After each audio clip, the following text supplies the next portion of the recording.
Dictation start now. You have assembled to perform the exacting task which lie ahead of you. Not only have you transacted the formal legislative business, but also to take stock of the problems that the nation faces and give guidance to the government and the people. Barely had the country overcome the extraordinary challenges of 1971 when we were confronted with fresh problems, the after effects of the influx of refugees and the war were aggravated by drought in several parts of the country. Our hearts go out to all those who have been affected by drought and in certain other areas by cyclone and floods.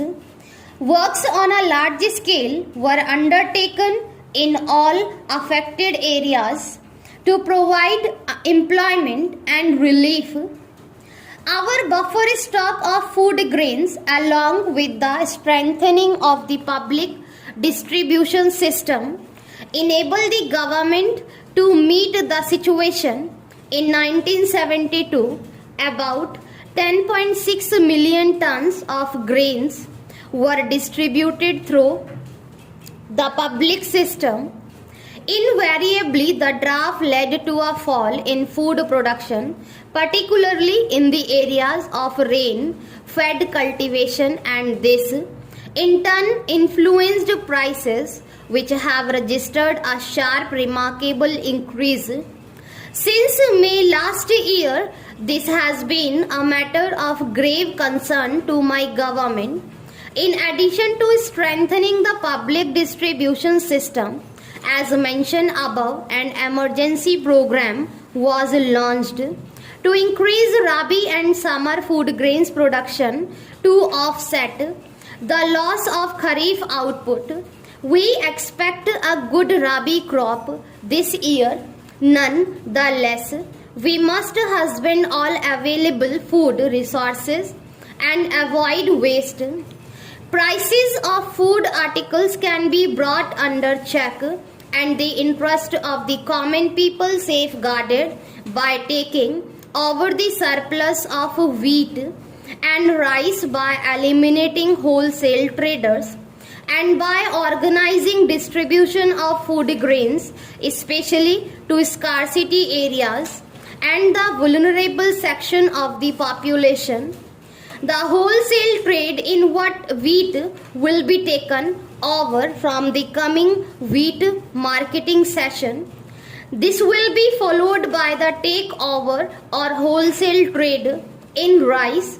The success of this program calls for the wholehearted cooperation of surplus as well as deficit states. The emphasis on credit policy continues to be one of restraint consistent with the need to maximize production, meet priorities and attend to hitherto neglected sectors. The government's programs of market borrowing during the year was designed to absorb the surplus liquidity of the commercial banking system and also to help the lower sector of India. The relatively sluggish rate of growth of industrial production in 1970 and 71 gave place upward trend in 1972. Industrial production increased by over 7% during the year. It would have been still higher but for the storage of power in most parts of the country. Government is taking short-term and long-term measures to improve the generation, transmission of distribution of power. Government has recently clarified its industrial licensing policy of curbing monopolies and the concentration of economic power consistent with the objectives and the priorities of production. During the fifth five-year plan, Several measures which should stimulate investment on a wide front have been announced. The larger number of applications and approvals for licenses, capital goods, finance from industrial financing institutions, registration of companies and capital issues all indicate a gathering tempo of industrial activity. Government is also laying emphasis on the active implementation of industrial licenses already granted and is devising practical measures to increase the pace of implementation. Government has devoted attention to the problems of textile and engineering units which have been lying closed or are facing serious difficulties due to mismanagement and failure to reinvest surpluses and to modernize the plants. The management of a number of these units has been taken over this year in order to revive production and ensure continuous employment with the restoration of law and order in West Bengal. Industrial recovery is gaining momentum under a new economic program. In our steady march towards socialism, an increasingly wide segment of economic activity has been brought under public ownership and management. This covers a major part of transport and communications, power, coal, steel, heavy engineering, banking, insurance, and important segment of external and internal trade.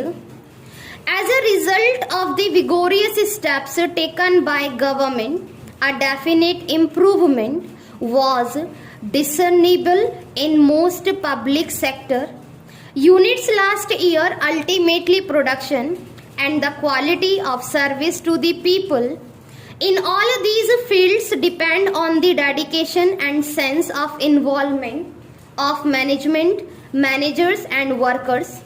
In the changed context, both managers and workers have to give up the traditional concept of their roles.